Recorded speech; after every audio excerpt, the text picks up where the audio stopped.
They found her slumped between the folds of velvet, not on a throne, not in a chapel, not even in bed, but inside a wardrobe.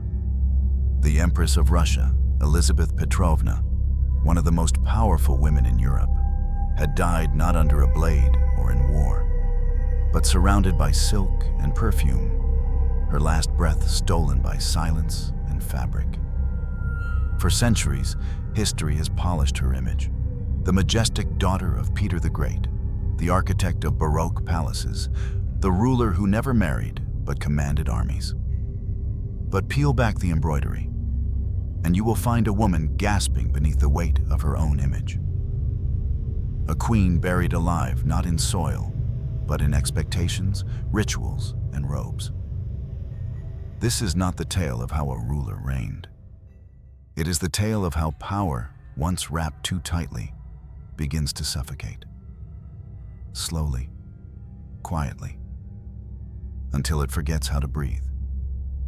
Today, we follow the thread of a life stitched into excess and unravel it, seam by seam. We do not open the wardrobe to admire the gowns. We open it to find the ghost still whispering between the sleeves. Because behind every crown, there is always a shadow. And Elisabeth's never left the dressing room. Before she became a shadow in silk, Elisabeth Petrovna was light. Not just light in the sense of childhood, but light that dazzled, radiant, golden, too bright to touch. She was born into a court that spoke of empire as if it were divine, a Russia carved not with tenderness, but with the iron fingers of her father, Peter the Great. He had no patience for fragility, no tolerance for doubt. His legacy towered like a colossus over the girl barely tall enough to peer out palace windows. Elisabeth was his second daughter, a child born not from love, but from political calculation, shaped like an ornament, but expected to shine like a sword. From the moment she breathed, the world whispered expectations, that she must embody beauty, grace, and cunning, all while remaining silent enough to not disturb the architecture of empire. Her earliest memories were of halls too vast for a child to fill, of mirrors taller than her body reflecting a version of herself she didn't yet understand. In those reflections, her governess adjusted the ribbon on her gown. Her tutor corrected her French declension. Her maids whispered that her blue eyes were imperial. Even joy was rehearsed. Even laughter was measured. Every step choreographed like a dancer trapped in a snow globe. Outside, the world was changing. Peter's reforms had split Russia in two, the old world of beards and incense and icons, and the new one of wigs, opera, and imported mirrors. Elisabeth stood at the bleeding seam. Not Russian enough for the old guard, not European enough for the French salons her tutors idolized. She grew up in the Winter Palace, but never belonged to any season. And yet, she was adored. Her beauty was undeniable. They called her the Venus of Russia, a creature of such perfection that even foreign ambassadors were stunned into poetry. Skin like porcelain, eyes that held storms, and hair the color of ripe wheat under the sun. Wherever she walked, silence followed, not from fear, but from reverence. The kind of silence that precedes a prayer or a fall. Peter, despite his monstrous temper, loved her, at least in his way. He saw in her the possibility of dynasty, the continuation of his dream. He boasted that she could ride better than most boys, that she read political reports before the age of 10, that her stride already matched a monarch's. But then he died, suddenly, violently, as great men often do, and the palace dimmed. Catherine I, her mother, took the throne in a power struggle few understood and fewer survived. Elizabeth watched as cousins were poisoned, alliances rewritten in ink and blood, and men in powdered wigs smiled too much. Childhood ended not with tears, but with calculation. She learned quickly that beauty was armor, that charm could be a weapon sharper than steel, that a smile, well placed, could move armies. She began to wear her mother's perfume and practiced her curtsy in front of empty chairs, as if rehearsing for ghosts. But inside, she was still the girl who liked to sneak into the kitchens for warm bread, who once tied bells to her horse's tail just to hear music on a snow ride, who longed, not for power, but for someone to see her without the title. She fell in love. Of course she did. With a man beneath her station, handsome, dashing, and entirely forbidden, a foreigner. They wrote letters. She kissed his name in ink. She believed, naively, that love could cut through court whispers. But this was not a world for hearts. It was a world for crowns. The match was forbidden. The man exiled. The letters burned. And Elizabeth learned the first lesson of power. To survive, you must become the mask. So she did. She painted her face. She studied diplomacy. She memorized the lineage of every noble family in Europe. She began to dance not for joy, but for positioning. Every twirl was a maneuver, every breath a performance. The child had become a stage. But sometimes, at night, she would sit before her mirror and wipe the powder from her face, layer by layer, until only the girl remained. And she would whisper to her own reflection, "I miss the wind." The palace windows were never opened. Drafts were dangerous. So instead, she breathed silk and waited. Waited for the moment when fate would knock, not with mercy, but with velvet gloves laced in poison. Waited for her turn on the stage her father built with blood. Waited to rise, not as a child, not as a daughter, but as a storm dressed in satin. Power does not always arrive with thunder. Sometimes it tiptoes in, wrapped in lace, smelling faintly of lilac and fear. For years, Elisabeth Petrovna stood just outside the throne room. Not dismissed, but not embraced. She was royalty, yes, but not the kind that ruled. Not yet. Her cousin Anna ruled. Her niece succeeded.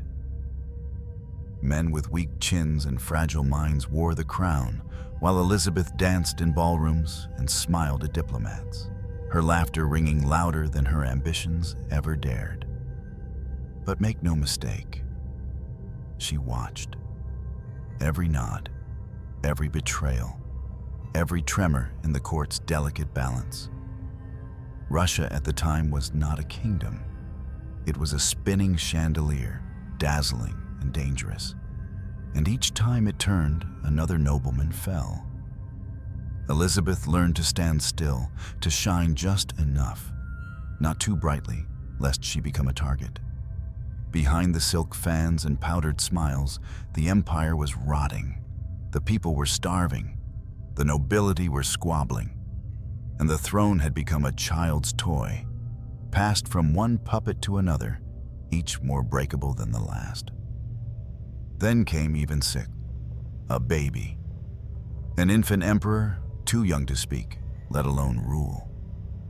The regent behind him, Anna Leopoldovna, was a woman of noble blood but brittle will. The court whispered, the army stirred, and Elizabeth waited. What she did next was not revolution. It was choreography. One cold November night in 1741, Elizabeth slipped into the barracks of the Preobrazhensky Guards, Russia's elite regiment, the men who once served her father. She wore a simple blue cloak and a cross around her neck, no crown, no jewels. Just her father's name and a whisper. "You swore loyalty to him. Now swear it to me." And they did. With sabers drawn and torches flickering against the frost, the guards followed her to the winter palace. There was no battle, no siege, just footsteps echoing through marble corridors and the muffled gasp of a nanny clutching the child emperor in the dark. By dawn, the empire had changed hands. No blood was spilled. But something else was lost that night. Something colder than blood. Innocence. Elisabeth had seized power not by fire, but by shadow. And shadows, once tasted, follow closely. Always. The coronation that followed was a spectacle of myth. She arrived at the cathedral of the Dormition in a gown spun from threads of silver, her hair crowned with diamonds that blinked like stars. She wept during the anointment. The people cheered.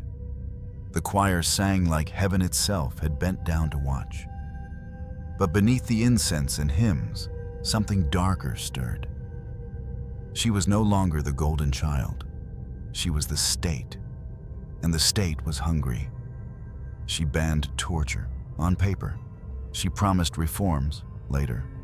She kept her court lavish, her halls glowing with chandeliers, her body robed in fabrics imported from Paris and Persia. But outside, in the wind-burnt provinces, the peasants still dug for roots in the snow. She never married, never gave Russia an heir. She claimed it was piety, but perhaps it was fear. To love is to risk being weak, and weakness, she had seen, was a death sentence. Instead, she loved her gowns, her dogs, her priests. And one man, Razumovsky, a singer from a church choir, elevated to nobility by her affection. A love whispered, not spoken. A tenderness buried under court protocol. Every night, the court held masquerades where nothing was what it seemed. Dukes dressed as shepherds. Ladies in wigs tall as towers danced with men in Turkish robes. And Elisabeth watched from her throne, her face painted like porcelain, her eyes hollow with the weight of performance. She ruled for 2 decades. 20 years of pageantry, of foreign wars, of architectural splendor. But the throne she sat on, gilded and cold, was not a home. It was a prison of mirrors. The court admired her grace. Envoys praised her diplomacy. But no one saw the woman beneath the corset, tightening with each breath. The empire, though glittering, had cracks. Her ministers squabbled. Her health waned. Her nights grew longer. Her hands trembled in prayer. But she never showed it. To be empress was to smile until your teeth ached, to wave until your wrist bruised, to wear 12 layers of silk in summer heat and call it devotion. And so she did, day after day, year after year. But inside, the wardrobe was already waiting, velvet-lined, silent, patient, because power, once embraced with bare hands, does not let go easily. It coils, it whispers, and it waits for the moment when even queens forget how to breathe. It began with whispers. Not from the people, they had always whispered, but from within the palace walls. From courtiers who once bowed too low, now bowing just enough. From ministers whose pens paused longer before signing her decrees. From rooms where doors were never fully closed, and where her name, once spoken with reverence, now surfaced with caution. Something was changing, and Elisabeth could feel it. Her reign, once buoyed by charm and spectacle, was growing heavy. Decisions that once came effortlessly, like choosing which gown to wear, became weighted, like velvet soaked in rain. The empire she had spun like lace was fraying at the edges. She had tried to rule with her heart, but hearts grow tired, especially when wrapped in protocol and expectation. The first unraveling came in the form of war. The 7 Years' War dragged Russia into a web of alliances, betrayals, and bloodshed. Elizabeth, who once vowed to keep her empire out of foreign mud, now found herself neck-deep in it. Soldiers died in frozen fields with her name on their lips, though few remembered what she even fought for. "To humble Prussia," she had declared.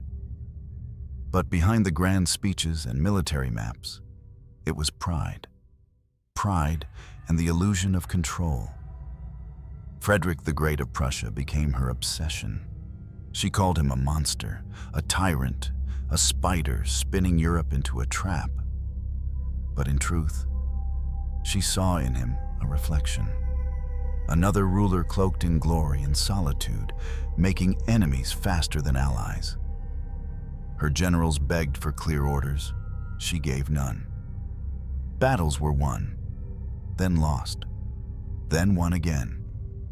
But none of it mattered. The empire bled, and Elizabeth retreated further into ceremony. She stopped attending meetings, delegated to favorites, spent more time selecting fabrics than strategies. Every error was patched over with pearls, every failure masked with feasts. But even silk cannot cover the sound of something cracking. Her court grew paranoid. Factions emerged like mold in corners. Her trusted confidants whispered against each other. Letters vanished. Reports arrived already opened. Poison became more common than perfume. And yet, Elizabeth smiled. Always. Because in her world, to frown was to fall. So she danced. Even as her ankles swelled, even as her lungs wheezed, even as her ministers plotted in alcoves. She clung to one truth. She had seized the throne without blood, and she would leave it without chaos. But the mask was slipping. There were moments, rare but unmistakable, when she faltered. Once, during a court ball, she froze mid-dance, staring into the chandeliers as if seeing something no one else could. A servant said her lips moved. Barely, he thought. She whispered, "Who turned off the sun?" Another time, she burst into tears during a sermon, her face streaked with coal and sweat, clutching a relic as if it could anchor her to the present. Her maids were instructed to never bring her mirrors after sunset. She claimed the glass was lying, that the woman it showed was not her. And perhaps it wasn't. Perhaps it was the shadow of a ruler who had once known laughter. A girl who once rode horses with bells in her hair, now buried beneath brocade. But the most fatal unraveling came not from war or politics. It came from within her own house. She had no children, no heirs, only one choice. Her nephew, Peter of Holstein, a boy raised in foreign courts, a boy who admired Frederick of Prussia more than Russia itself, a boy she could barely stand. But blood was blood. She brought him to St. Petersburg, raised him under watchful eyes, and began the slow, suffocating process of grooming him to inherit a crown he neither understood nor wanted. He drank. He mocked the Russian church. He played soldier with real men. And yet, she named him heir, because behind the gowns, behind the gospel, behind the golden mirrors, Elizabeth was tired, not just in body, but in soul. She had fought long enough. Let the empire go to the boy with cold eyes. Let it rot in his hands if it must. She no longer had the strength to shape it. But the people watched. And they saw not a wise monarch preparing succession. They saw a queen losing grip. They began to whisper something new. She is fading. She is unraveling. The Empress is shrinking. And in a way, they were right. Elizabeth had grown smaller. Not in body, she was larger than ever, her weight rising with each passing year. But in presence, her voice no longer filled the cathedral. Her laughter no longer echoed through winter halls. She spent more time in her private rooms, reading prayers, touching relics, staring at the same corner of the wall for hours. Her attendants found her one evening sitting silently before a closed wardrobe, her fingertips brushing the door as if testing for something. Not wood, not fabric, but escape. Because she knew, even then, that when power rots, it does not explode, it sinks. And she was already ankle deep. By the final decade of her reign, Elizabeth of Russia had become less a woman and more a monument. A towering figure draped in embroidered silence, her presence grander than any cathedral. But her body, a crumbling chapel. They called her majestic. But majesty is heavy. Her frame, once light enough to dance through gilded halls, now groaned beneath its own weight. She was no longer the Venus of Russia, but a statue bloated by time, cracked at the base. Physicians stopped counting the pounds and started counting the risks. Congestive heart failure, fluid retention, respiratory strain, obesity, not words used in court. Instead, they said, she tires easily. She prefers her chambers. She avoids stairs. But truth has no manners. Her ankles swelled until her slippers had to be cut open. Her breath became a slow drum, heavy, labored, echoing in hallways long after she passed. Servants were instructed to scent her corridors heavily, roses, amber, musk. Anything to mask the sweet, metallic rot that sometimes lingered where she sat too long. She slept in bursts, sat upright, feared the weight of her own chest. And yet, she refused to be seen in less than full regalia. 12 layers of fabric, corsets pulled tight enough to bruise, wigs mounted like towers. She wore garments as if they were walls, keeping the court out, keeping herself in. Physicians begged her to rest, to simplify her wardrobe, to stay cool in summer. But Elizabeth would not be remembered in linen. She would not become small to survive. So she dressed like a cathedral, even as the foundation crumbled. One morning she collapsed during Mass. The church fell silent, and the candlelight flickered as 2 guards rushed forward. She insisted it was nothing. "Just the incense," she whispered, but her lips were blue. She was carried to her private apartments and did not rise for days. Her ladies bathed her in silence, avoiding the red blotches rising across her skin. They watched her body swell as if it no longer belonged to her, as if it were housing something else, some ghost of excess that had forgotten how to leave. Doctors came with leeches, with tinctures, with prayers. Nothing worked. Her digestion slowed, her limbs ached with each winter, her lungs wheezed against invisible weight. She stopped going outside, then stopped leaving her wing, then stopped leaving her bed. And yet, she smiled when visitors arrived. "Just tired," she'd say. "Too many prayers," she'd wink. But her eyes had changed. No longer stormy blue, now faded like sky seen through frostbitten glass. She began to fear mirrors, One night, she demanded all reflective surfaces be covered. "Too many faces," she muttered. "Too many mouths." She whispered to priests, clutched relics, woke screaming, grabbing at her throat as if drowning in something only she could see. The court noticed. Her cousin Catherine, wife of Peter, crept closer to the center of power. Letters passed hands faster. Rumors grew teeth. "The Empress is dying. The Empress has gone mad.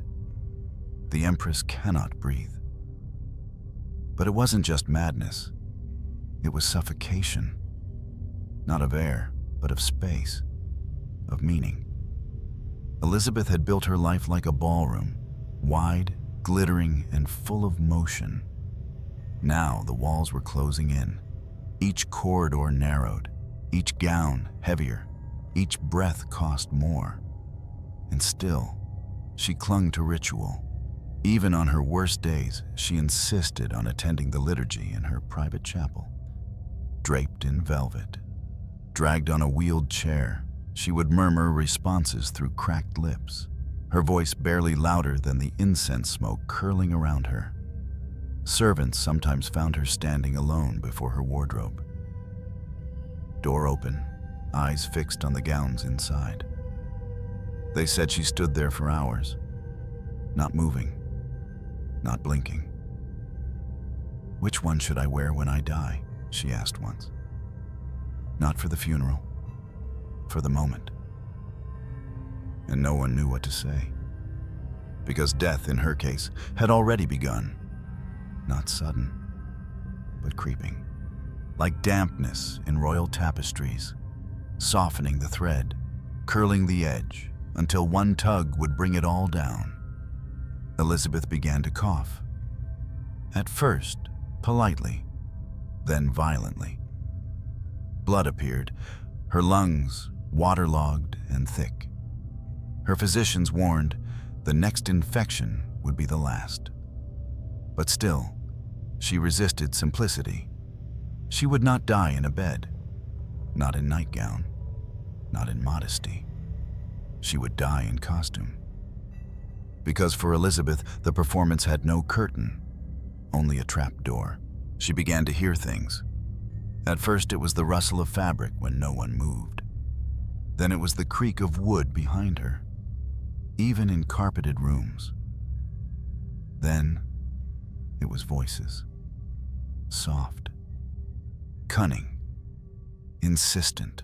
They didn't shout, they murmured, as if stitched into the seams of her gowns. "You're being watched. They're folding your death dress. The mirror saw you blink." Servants were dismissed by the dozen. She claimed they breathed too loudly, that they left her doors cracked just enough for shadows to slip in.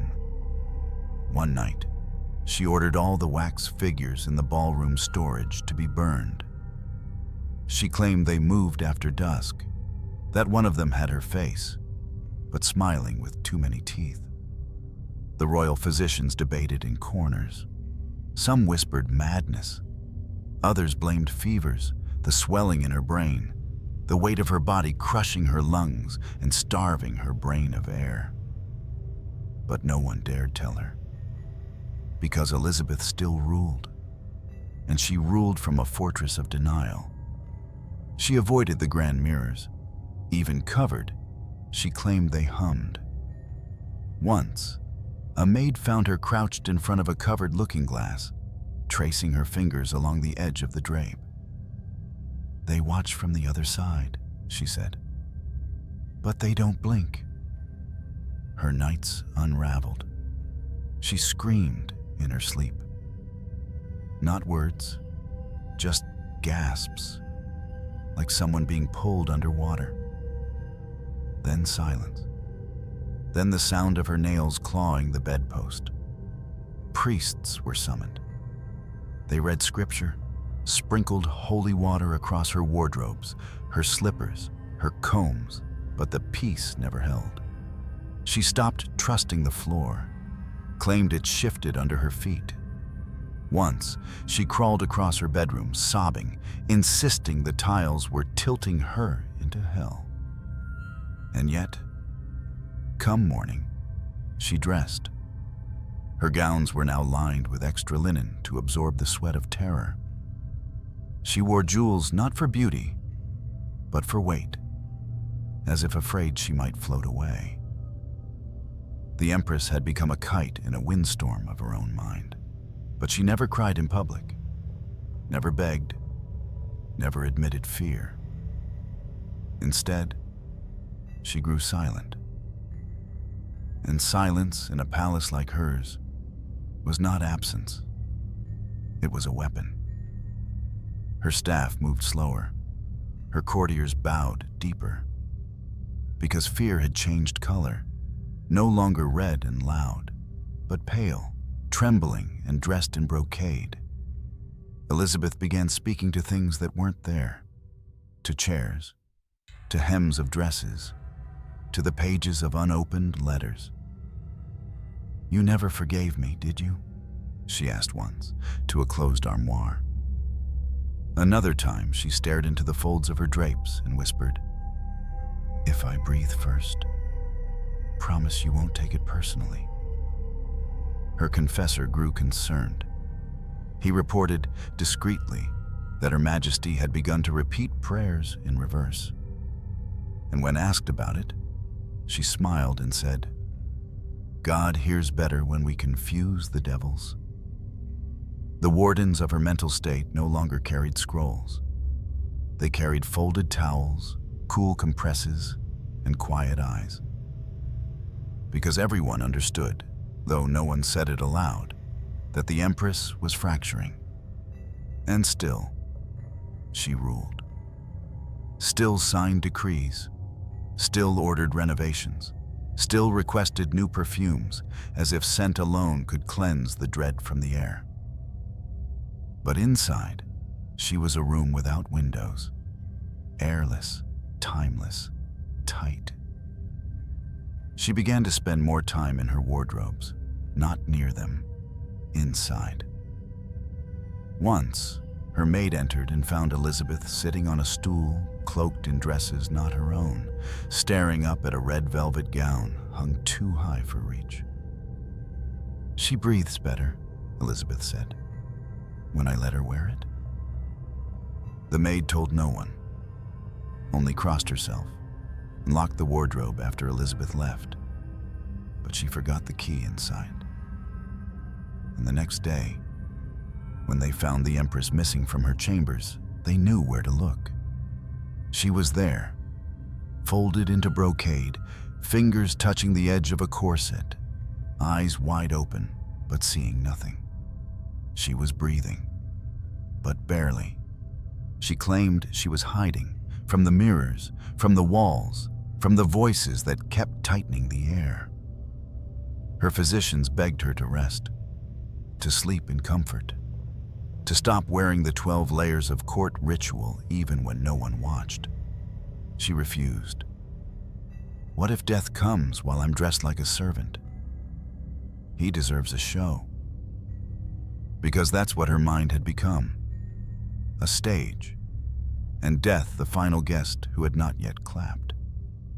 And she waited for him, each night, in silk, in sweat, in silence.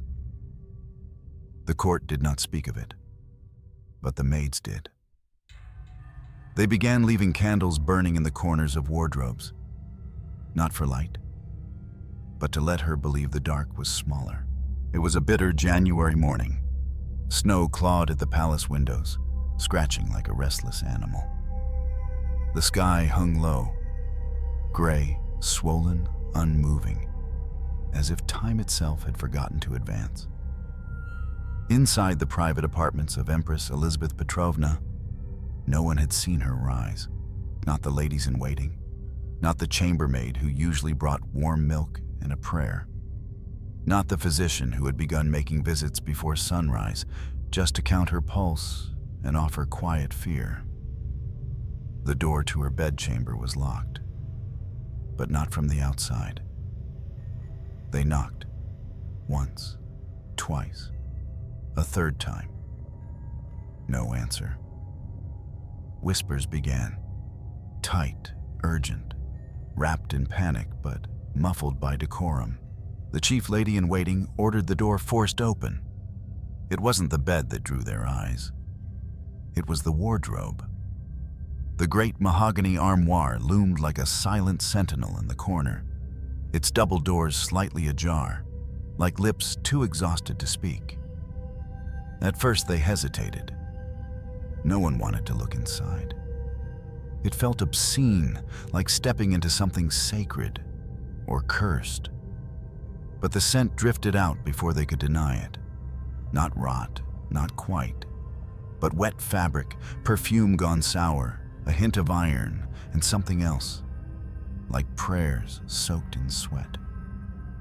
They opened the doors fully, and there she was, Elisabeth of Russia, the Empress, the daughter of Peter the Great, the woman who once ruled the largest empire on earth, sitting slumped against the back wall of the wardrobe, her knees folded, her head tilted, her fingers still gently clutching the hem of a ceremonial gown she had never worn. Her eyes were half open, as if still watching something between the seams. There were no signs of struggle, no cries, no blood.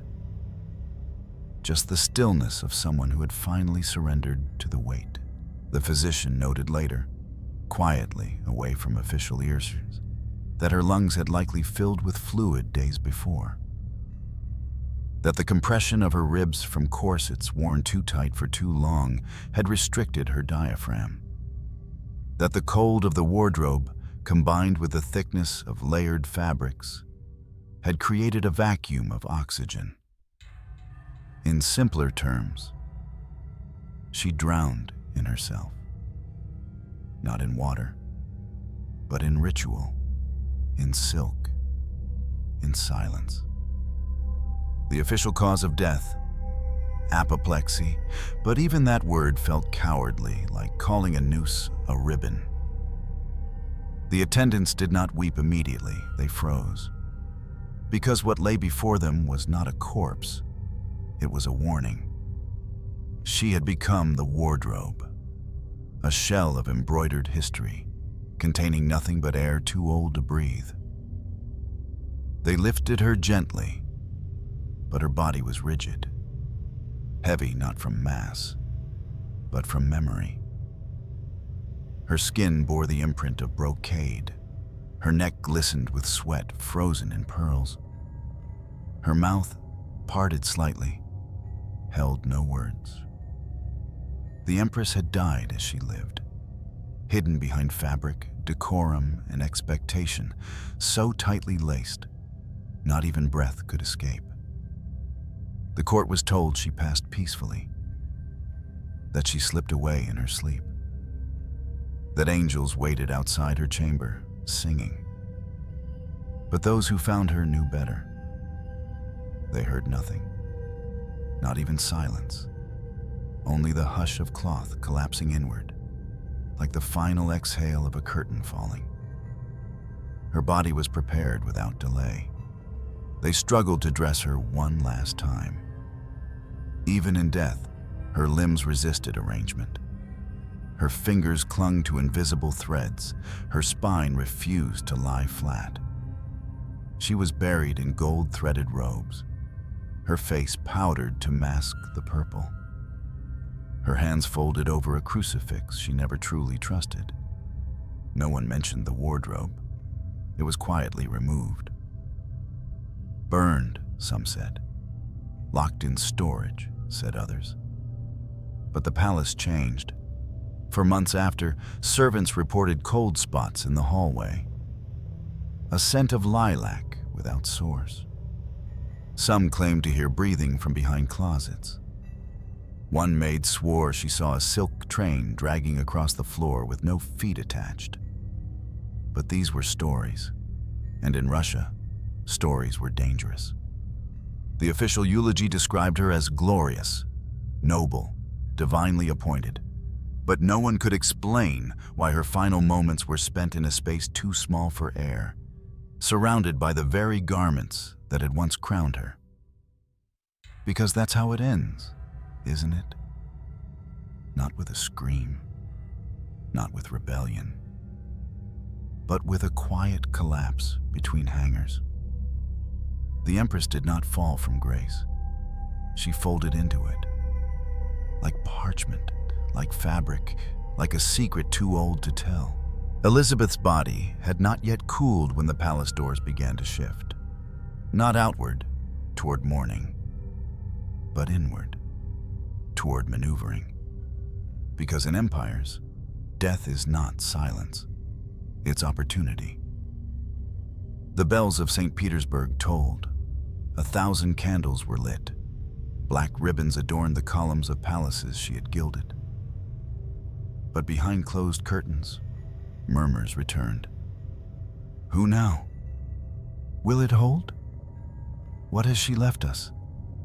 The answer was Peter, her nephew, her heir, the boy she had dragged from foreign courts, polished like a coin, and kept at arm's length as long as she could. Now, he was emperor, by name, by blood, but not by love. Peter III stepped forward like a child in shoes too large. He bowed awkwardly, spoke German more easily than Russian, praised Frederick of Prussia, Russia's old enemy, at his first audience. It was not an entrance. It was an eruption of doubt. Elisabeth had ruled with glitter and shadow, disguising the fractures in her empire with embroidery. But now the seams split open, and beneath them was a fabric of uncertainty. The nobility stirred, some loyal to Elisabeth's memory, others eager to reshape the court in their own image. Catherine, the wife of Peter, stood silently at the edges, watching, not grieving, calculating. She had learned well under Elisabeth how to smile without blinking, how to wait in stillness until the floorboards creaked.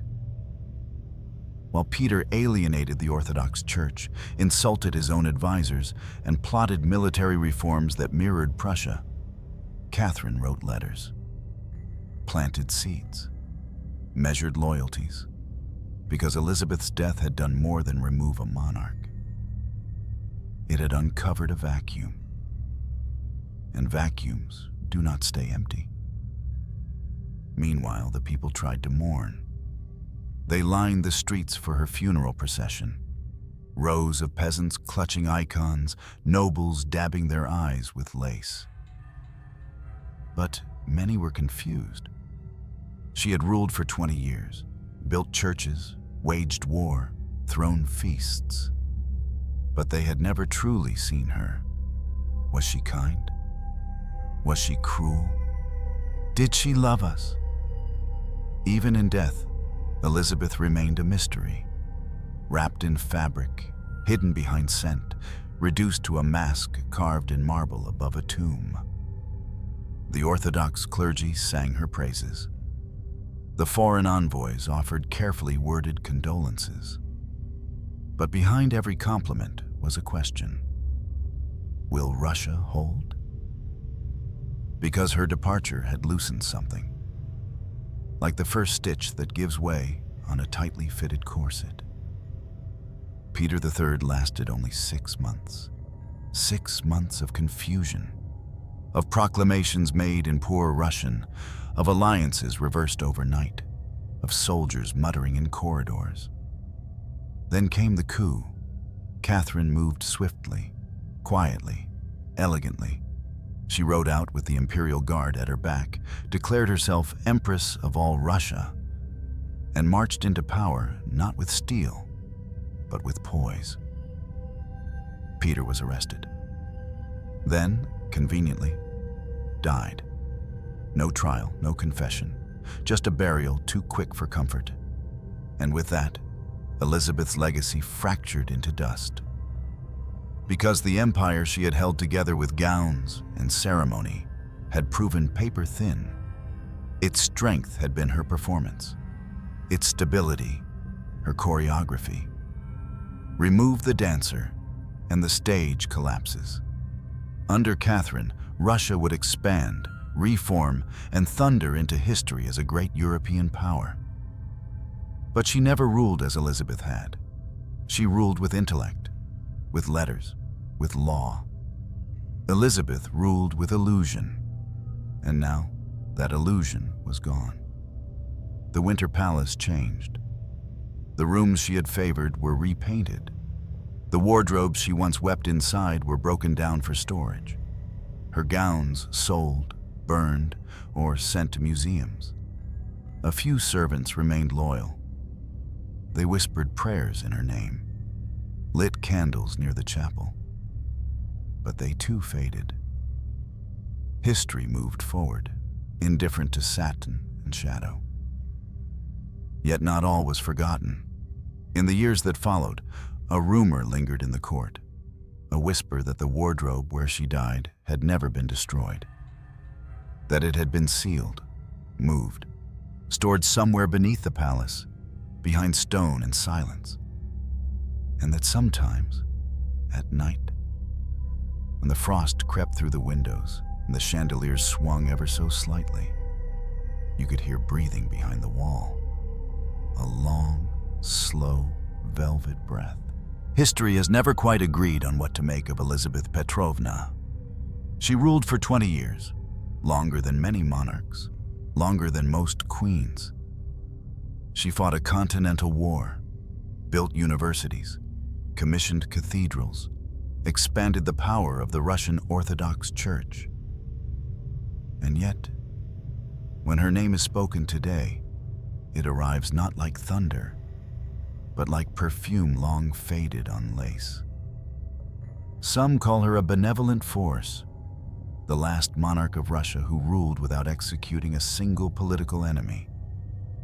Others dismiss her as a vain theatrical, a woman who governed from behind silks and gospel, obsessed with costumes and too frightened to produce an heir. Was she powerful? Yes. But was she transformative? That depends on who writes the sentence. Western historians often reduce her to an interlude, a glittering pause between the force of her father, Peter the Great, and the intelligence of Catherine the Great. In that view, Elizabeth is the costumed lull, the decorative bridge between two monuments. Not a builder, just the embroidered velvet laid atop the scaffold. But to ignore her substance is to miss something darker, something essential. Because while Elizabeth may not have reformed laws, she shaped the psyche of Russian autocracy.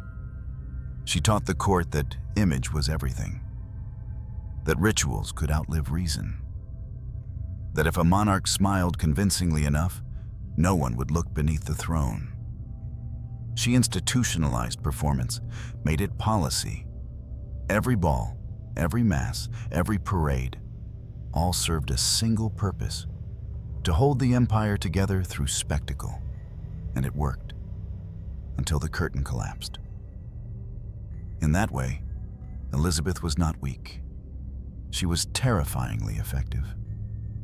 She understood that in an empire built on fear, the most stable ruler was not the cruelest, but the one who could disappear behind ceremony so completely that even her enemies forgot she was dangerous. But the cost was immense.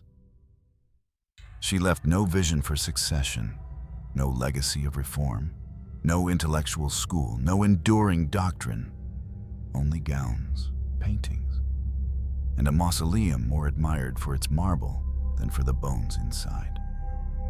And so, the judgment continues.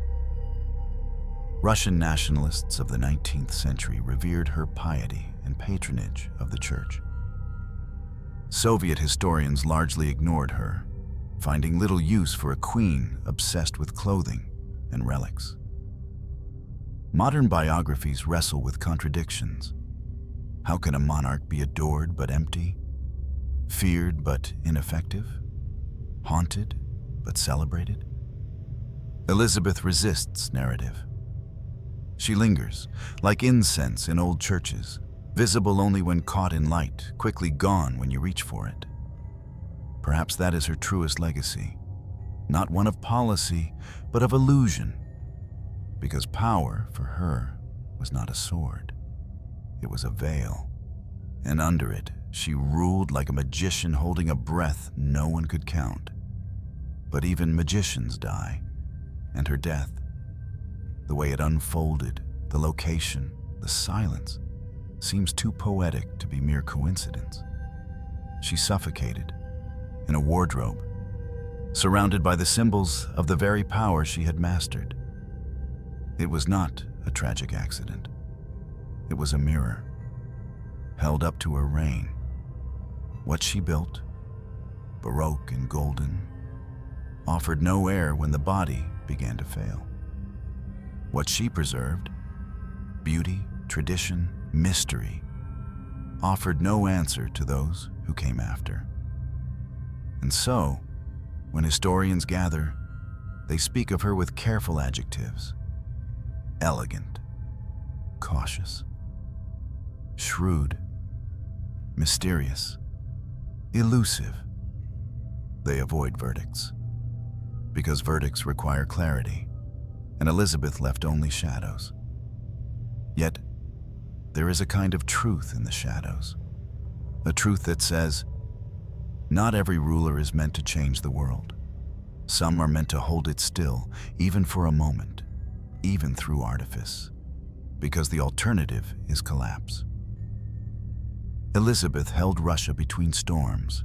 She was not the storm, nor the sun. She was the curtain drawn across the window, softening both. That, too, is legacy. And perhaps that is why we still speak her name, not with conviction, but with curiosity. Because buried beneath velvet and silence, she remains. An empress not easily understood, not easily forgotten. Elisabeth Petrovna left no children, no memoirs, no final proclamation etched in marble.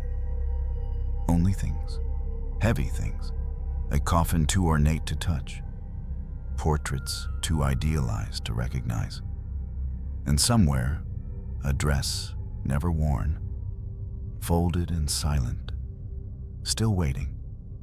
Her tomb lies within the Peter and Paul Cathedral in St. Petersburg. It is carved from white marble, topped with gilded angels. A cross gleams above, but beneath it is only stillness. Visitors pass by her name on guided tours. They stop longer at Peter the Great. They photograph Catherine the Great. Elisabeth, they ask? Ah, yes. The empress who wore the finest gowns. That is what remains, not the war, not the reforms, not the decade-long dominance of Russian politics, but the wardrobe, not the one she died in, the one she left behind. Palace records say she owned over 15,000 dresses. Some claim the number was closer to 20,000, each handmade. Many never worn twice, some never worn at all. They were stored in vast halls, sorted by color, fabric, season. Court gowns, religious garments, masquerade ensembles, travel robes that never traveled.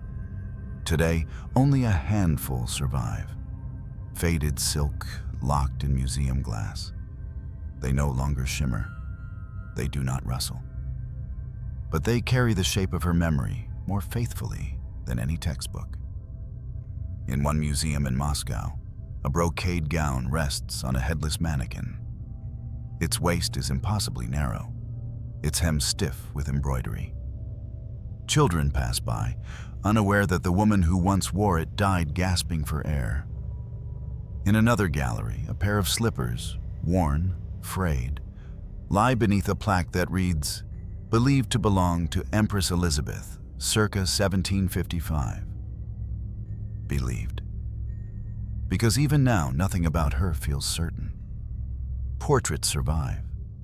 She commissioned dozens, but few match each other. In one, she is severe, hair swept high, eyes cold. In another, she smiles, rosy cheeks, gaze soft. And in a third, she stands amid clouds, more deity than human. These images aren't lies. They are versions. Interpretations painted by artists who knew she could have them exiled with a frown. The truth of her face, what she looked like when no one watched, no longer exists. What we see is curation, selection, myth. A few personal items remain: a crucifix said to have hung beside her bed, a rosary worn thin by trembling fingers, a fan, its ivory frame cracked, lace stained with something no one dares test. These objects sit behind velvet ropes. They do not explain, they do not confess, but they linger, as if the air around them still holds the final breath she never finished. There is a painting of her funeral, rarely shown in textbooks. In it, the coffin is carried by guards down a long, icy corridor. The onlookers are distant, their faces blurred. One figure, possibly Catherine, stands in shadow. But what haunts the image is the absence. There are no tears, no collapsed mourners, no hands reaching toward the body, just order, just ceremony, just the smooth continuation of a machine that had already moved on, as if Elisabeth herself had become part of the architecture. Another column to be dusted, another name to be etched into marble, but never truly spoken. Her name does not inspire revolutions. No great novel carries her voice. No city bears her full name. Yet, she is not gone. Because somewhere in the silence of St. Petersburg, where the snow muffles sound and the air tastes faintly of old stone, there are rooms still locked. Doors that no one opens, drawers that creak when the wind shifts, mirrors that face away from light. And in those spaces, it is said, she lingers, not as a ghost, not as a monarch, but as a presence, an impression in fabric, a breath caught in velvet, a weight on the rib cage of time. Because death is not always disappearance. Sometimes it's residue, a slipper that doesn't belong in any inventory, a hairpin no one claims, a wardrobe that groans just once at midnight, then falls silent again. And someone, perhaps a curator, perhaps a night guard, perhaps a child who doesn't yet believe in history, asks, who was she? Not what she ruled, not what she wore, but who? And there is no easy answer, because Elisabeth, to the very end, never allowed herself to be known. She was a performance played to completion, a stage never dismantled, a dress never taken off. And so the final image remains, a closed wardrobe, a forgotten gown, a breathless space between hangers, still waiting to exhale. Power, we often think, is loud. It shouts from balconies, it stamps across maps, it builds statues in its own image. But the truth is quieter. Sometimes, power suffocates in silence. Elisabeth of Russia ruled one of the greatest empires the world had ever known. Yet her final moments were spent alone, breathless, in a wardrobe. Not in a hall of mirrors, not atop a throne, but folded in velvet, crushed under the same ritual she had once commanded. It is tempting to call her ending tragic, to place her among the great misfortunes of royal history. But that would be too easy, too clean, because Elisabeth did not fall. She did not break. She was consumed by the image, by the expectation, by the very performance she mastered so well that it erased her from the inside out. She dressed her empire in gold, so no one would see it bleeding. She layered herself in fabric, so no one would feel her trembling. She smiled, and smiled, and smiled, until her breath gave out beneath the weight of brocade. Some rulers leave behind revolutions. Some leave bloodied swords. Elisabeth left behind a silence dressed like a song. And I, this voice, this observer from the pages of history, cannot help but wonder, what happens when a person becomes only their surface? What happens when the soul is sewn so tightly to a role, it forgets how to stretch? They say she never cried in public, that her mascara never smudged, that her shoes never squeaked on the ballroom floor. But I believe she wept, not with tears, but with breath. Each one shorter than the last, each one caught between what she was and what she was expected to be. And in the end, perhaps she did not fear death. Perhaps she welcomed it, not as punishment, but as release. Because for someone who spent her life suffocating in expectation, the greatest freedom may have been not to perform anymore, not to choose a gown, not to bow, not to smile, just to be still, just to breathe one final time and let go. Her death was not just the end of a life. It was the conclusion of a spectacle so carefully maintained, so obsessively curated, that it left no room for humanity. And that, I think, is the deeper tragedy, that we remembered her gowns, but forgot her grief, that we marveled at her rituals, but never listened for her silence, that she stood in a room full of mirrors, and yet no one ever truly saw her. And maybe that's the warning her story leaves us. That power without pause is poison. That performance without rest is a prison. That identity wrapped entirely in illusion is a kind of dying long before death comes. Elisabeth's legacy will never be simple. She was not a saint, nor a tyrant. She was something far more fragile, a human being caught in the machinery of spectacle, trying to breathe. And in that, perhaps, she is not so different from us. We too live in a world of images, of roles, of expectations pressed tight against the ribs. We too sometimes forget where our true face ends and our reflection begins. So if there is a lesson in Elisabeth's final breath, let it be this. Do not let the costume become your coffin. Do not wait until the room is too small to stretch your arms. Do not silence your soul in favor of applause that cannot save you. Because the crown may sparkle, but it weighs heavy, and even empresses can drown in silk.